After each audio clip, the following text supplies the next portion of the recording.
That every hero becomes a bore in the end. ಪ್ರತಿಯೊಬ್ಬರಿಗೂ ಒಂದು time line ಅಂತ ಇರುತ್ತೆ ಹೀರೋ ಆಗಿ, ಕರೆಕ್ಟಾ?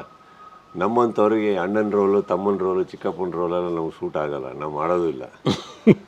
ಸೊ ನಮಗದು ಏನಾಗತ್ತೆ ಆ ಟೈಮಲ್ಲಿ, I think we should all find a newer things to do in life and all that stuff.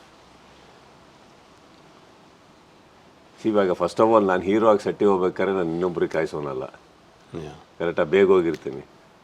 ಇನ್ನು ಹೀರೋ ಆಗಿ ಇಳಿದ ಮೇಲೆ ಬೇರೆ ಪಾತ್ರಗಳು ಮಾಡೋಕ್ಕೆ ಹೋಗಿ ಯಾರಿಗೋ ಕಾಯ್ಕೊಂಡು ಕುತ್ಕೊಳ್ಳೋ ಕ್ಯಾರೆಕ್ಟರ್ ನಾನು ಹೇಳಿ, ಅವ್ರು ಬಂದಿಲ್ಲ ಇವ್ರು ಬಂದಿಲ್ಲ ಅಂತ ಶಾರ್ಟಿಗೆಲ್ಲ ನಮಗೆ ಸೂಟೇ ಆಗಲ್ಲ ಸರ್, ಸೂಟ್ ಆಗಲ್ಲ.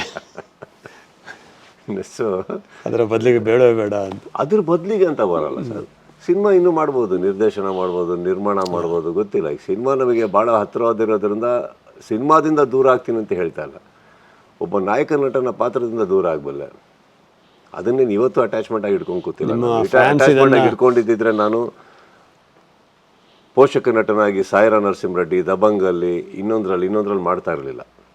I am not stuck on a hero image. ದೋ ಆ ಪಾತ್ರಗಳು ಮಾಡೋದಕ್ಕೆ ಖುಷಿ ಇದೆ, ತೃಪ್ತಿ ಇದೆ, ಬಟ್ ಅದಕ್ಕೆ ಸ್ಟಕ್ ಆದವನಂತೂ ಖಂಡಿತ ನಾನು. ಕರೆಕ್ಟ್.